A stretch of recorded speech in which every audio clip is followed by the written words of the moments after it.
कराची के रोड्स पे Harley Davidson चलाना एक ऐसी फील आ रही थी, मैं आपको बताऊं, जैसे ऐसा लग रहा था जैसे रोड पे शाहरुख खान गुजर रहा है, सीरियसली।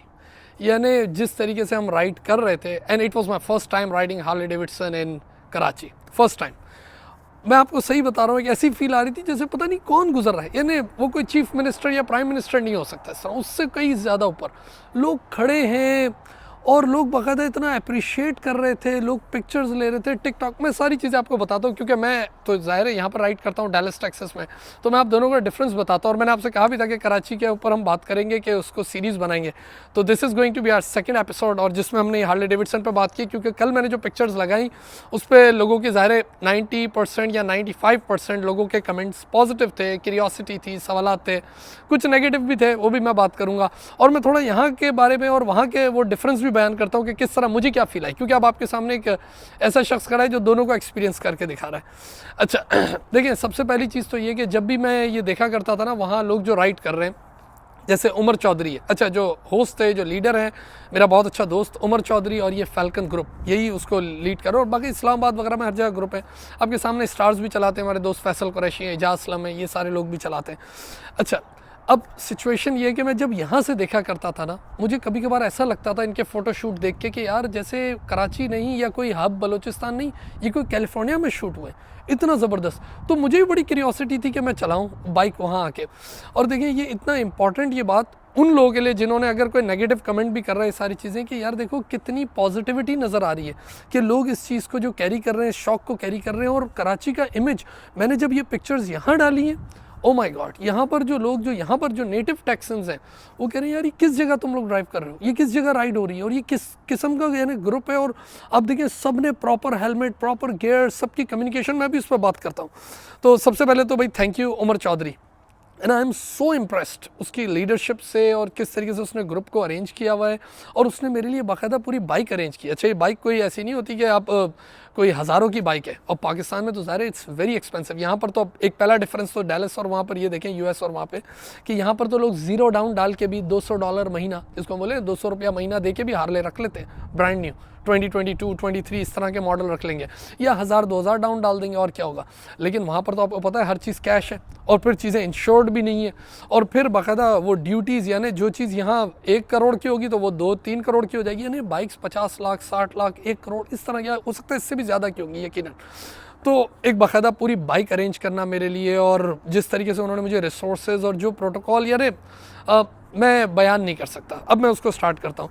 तो देखिए, जो हमारी राइड थी वो थी, हमने गैदर हुए बारबेक्यू टुनाइट पे। द टाइम वो 6 इन द मॉर्निंग या 6:30 कुछ इस तरह था, और 7 o'clock हमने स्टार्ट लेना था। तो सबसे पहला तो जो मुझे डिफरेंस लगा वो ये कि बाकायदा एक शख्स आया मेरे पास, और उसने आके कहा कि मैं आपकी ये गैस फिल करूँगा, यानी जो फ्यूल है ना वो फिल करने ले जाऊँगा। यानी उन्होंने मुझे इतना सपोर्ट किया कि बाकायदा एक बंदा आ रहा है, क्योंकि यहाँ यूएस में तो ये तस्वुर ही नहीं है, जो राइडर्स हैं उनको तो सारे काम अपने खुद करने हैं जाके, कि बाइक में फ्यूल भी खुद डलवाना है, उसको सारी चीज़ें।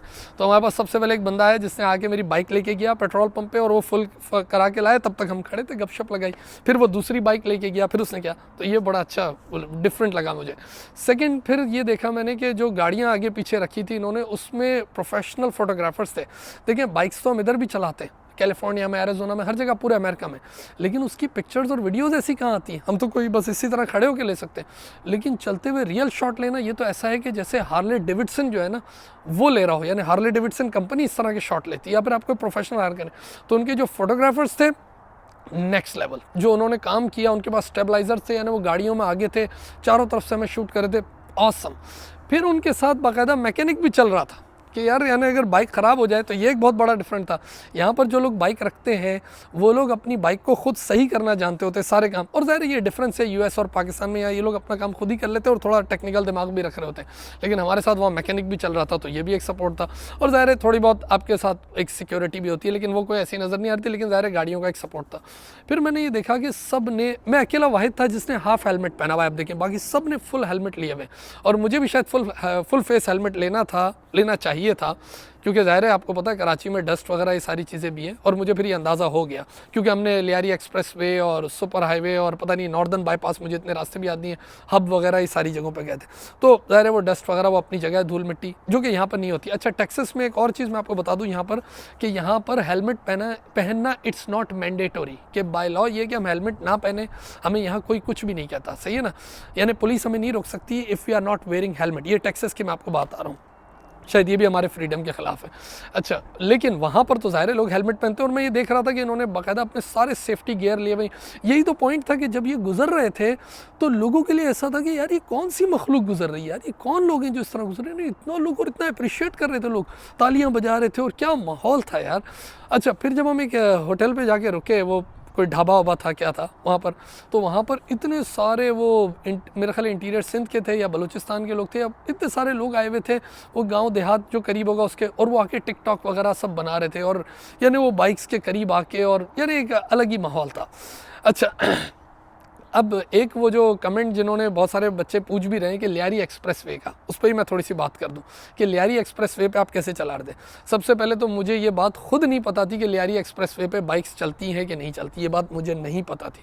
लेकिन मैं आपको बताऊं कि मैं लियारी एक्सप्रेस वे पे, इस कराची का जो मेरा विजिट था फॉर 30 डेज़, मैं 4-5 दफ़ा लियारी एक्सप्रेस वे पे गया हूँ, सही है ना। बाइक पे एक दफ़ा गया हूँ, लेकिन बाकी टाइम पे गाड़ियों में गया हूँ, सही है ना। बहरिया टाउन जाना होता था 2-3-4 दफ़ा, तो ज़ाहिर है उसके साथ जाना। मैं आपको बताता हूँ कि देखें, लियारी एक्सप्रेस वे भी कोई उधर रेटिना डिटेक्टर्स तो लगे हुए नहीं है, स्कैनर तो लगे नहीं है, कोई हाई फाई वो तो नहीं बना हुआ। वहाँ भी वो बेचारे इजी बंदे बैठे हुए हैं शलवार कमीज़ पहन के, और वो लकड़ी का एक डंडा बनाया हुआ है, और उससे ही वो 30 रुपया ले लेते हैं। मेरा एक दफ़ा लियारी एक्सप्रेस वे का एक्सपीरियंस इस दफ़ा ये रहा कि उसने मुझसे पैसे ही नहीं लिए। पता नहीं, मुझे याद नहीं आ रहा मेरी जेब में पैसे नहीं थे या चेंज नहीं था, क्या वजह हुई। उसने कहा सर ऐसे ही चले जाओ। इसका मतलब उसकी अपनी खुशी, उसने जाने दिया। एक दफ़ा मुझे याद है कि जब मैंने वहाँ लेके गया, मैंने उसको पेमेंट की तो उसने मुझे पर्ची नहीं दी।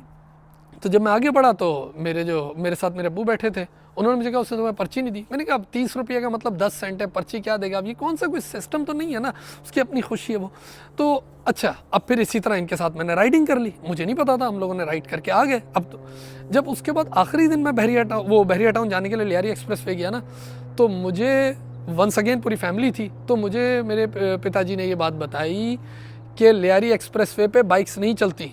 तो फिर मैं बड़ा शॉक में आया, मैंने कहा हमने तो कल ही बाइक्स चलाई हैं, ये पूरी राइडिंग। लेकिन उसी ट्रिप पे मैंने उनको कई सारी CD70 दिखा दी। क्यों? क्योंकि मैं खुद देख रहा था जो कच्ची आबादियाँ थी वहाँ से रोड टूटे हुए थे या लोगों ने तोड़ दिए थे, और वो वहाँ से बाइक चला रहे थे। तो ये जो लोग कमेंट लिख भी रहे हैं, तो उनको भी ये बात पता होनी चाहिए कि यार अब ये सारे रूल्स कौन फॉलो करता है। लेकिन मेरे जैसा शख्स जो कि लॉ अबाइडिंग सिटीज़न है, जो सुबह के 5 बजे भी अगर कराची में भी खड़ा है तो वो सिग्नल नहीं तोड़ेगा। तो हो सकता है कुछ लोगों ने लिखा कि हाई कोर्ट ने यह कहा है कि 600 सीसी से ऊपर की गाड़ियाँ और बाइक्स वो जा सकती हैं, तो हो सकता है भी, आई डोंट नो, मुझे नहीं पता। हो सकता है सुबह का 7 बजे का टाइम था, कौन सी गाड़ियाँ होती, हम अकेले ही थे, बस गुजर गए। हो सकता है कोई इनकी आपसी अंडरस्टैंडिंग हो। ये भी तो हो सकता है कि वो जो बंदे बैठे हुए थे वो खुद इन बाइक्स को देख के इतने खुश हो रहे हो कि जाने दें, जब वो मुझे बगैर पैसों के जाने दे सकते हैं, जब वो मुझे कभी जाने दे सकते हैं इस तरह के मुझे पर्ची ना दे। तो बहुत सारी बातें हो सकती हैं। मैंने आपसे कहा ना, कौन से रेटिना डिटेक्टर और स्कैनर और वो ड्रोन फ्लाइंग और ये सब हो रही है यार। 7 बजे के टाइम पे 5 मिनट के लिए तो हम गुजरे। तो ये सारी बात तो मुझे खुद अभी भी नहीं, मैं क्लियर नहीं हूँ कि भाई लियारी एक्सप्रेस वे का क्या लॉ है। वैसे ही आपको पता है कि बहुत सारे लॉ उधर ग्रे ही है। लेकिन इन सबसे अहम बात जो है वो ये है कि देखें, अगर कोई चीज़ पॉजिटिव नज़र आ रही है, और आप देखिए ना इतना अच्छा इमेज आ रहा है कि लोगों को ये फील हो कि यार ये कराची। अभी मुझे एक लाहौर के बंदे ने यार डैलस में कॉल की, उसने यार सुबह में तुम्हारी पिक्चर्स देख रहा हूँ, मुझे यकीन नहीं आ रहा है कराची की, कितना अच्छा लुक आ रहा है। अच्छा, अब एक और मैं बात आपको बताऊँ, कराची में इस शौक़ को रखना, मैंने कहा ना मैं उमर चौधरी और बाकी तमाम लोगों से आई एम सो इम्प्रेस्ड। मैं एक बात आपको बताऊं कि कराची में इस शौक़ को पालना it is so challenging. America में पालना कुछ मुश्किल नहीं है। देखिए ना, अभी मैं खड़ा हूँ, कोई मुश्किल नहीं है, बड़े बड़े लॉट्स हैं, बड़ी बड़ी रोडें हैं, कोई ईजी, और ख़रीदना इतना आसान, इसकी इंश्योरेंस आसान, सब कुछ। लेकिन कराची में गलियाँ छोटी हैं, रोड छोटे हैं। ये बाइक ऐसी नहीं है कि ऐसे ही टर्न हो जाए। ये आपने 50 पाउंड का डंबल उठाते हैं जिम में, तो कितना वजनी होता है, 50 पाउंड, 60 पाउंड, 70 पाउंड, ये 800 900 पाउंड वजनी बाइक्स हैं। यानी ये बाइक को ऐसे टर्न करना ना, ये बाकायदा, ये अगर गिर जाए ना तो इसको उठा नहीं सकते। मैं आपको बताऊं 2-3 लोग मिलके भी इसको उठाना बहुत मुश्किल काम है। इसके उठाने की भी अलग टेक्निक है क्योंकि ये हाथ से उठती नहीं है। इस पर कभी और वीडियो बनाएंगे। तो इट इज़ सो चैलेंजिंग इस शौक को रखना, और इन्होंने जिस तरीके से इस शौक को इन्होंने पाला हुआ है और ये जिस तरीके से उसको कैरी कर रहे हैं, और वो ब्रदरहुड और वो ग्रुप और वो कोऑर्डिनेशन, और सबसे अहम जो उमर चौधरी ने बाकायदा इस ग्रुप में, मैं कहूँगा इसके अंदर लाइफ डाल दी है।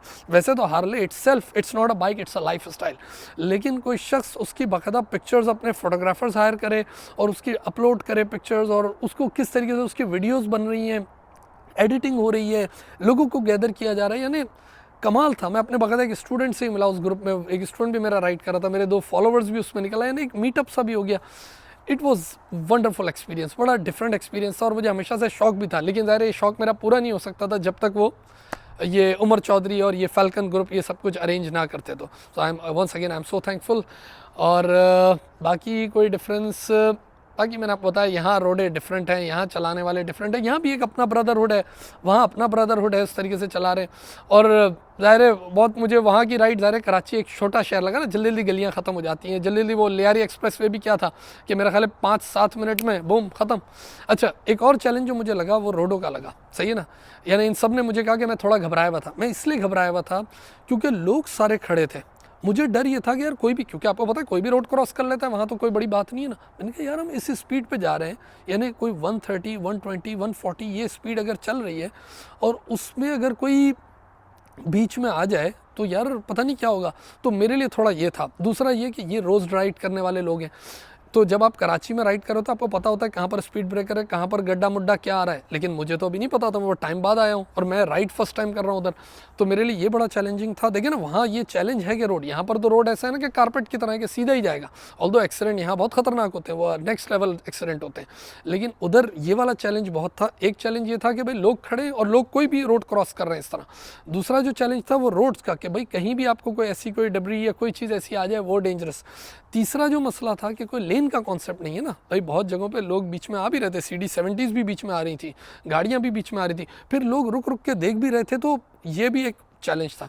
ओवरऑल यानी जो लोग वहाँ इस शौक को पाल रहे हैं, मैं कहता हूँ कि भाई चैलेंजिंग है लेकिन वो कर रहे हैं और बड़ी ज़बरदस्त बात है ये। चलिए अपना बहुत सारा ख्याल रखें and you have a great day now. Thank you.